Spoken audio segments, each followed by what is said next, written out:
शमा और किरण भाई धनराज की दोनों बेटियां हैं। ये मीरपुर खास से आगे समनगोट के अंदर।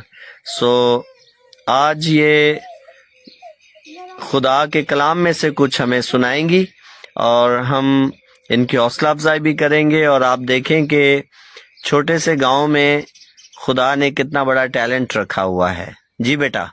In the name of the Lord Jesus, greetings to all. मसीह को दाद में आप सबकी सलामती हो। My name is Shama and her name is Kiran. इनका नाम शमा और मेरा नाम किरण। I am going to share the word of God to you. आपके साथ खुदा के कलाम का बयान करना जा रही हूँ। And my topic is और मेरा अनुवाद है What is Jesus Christ and what are we? यीशु मसीह क्या है हम क्या हैं? Let's we talk about two people from the Bible.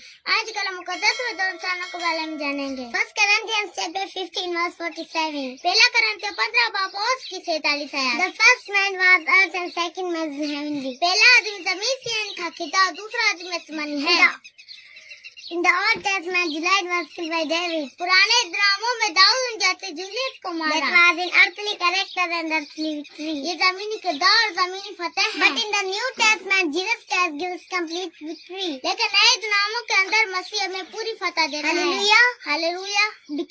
As it writes in the Bible, जैसा कलम मुकद्दस में लिखा है, Blessed are the dead who die in Christ. मुबारक हो मुर्दे जो मसीह में मरते हैं। It is also right in the Bible. और कलम मुकद्दस में ये भी लिखा है, और death was your victory.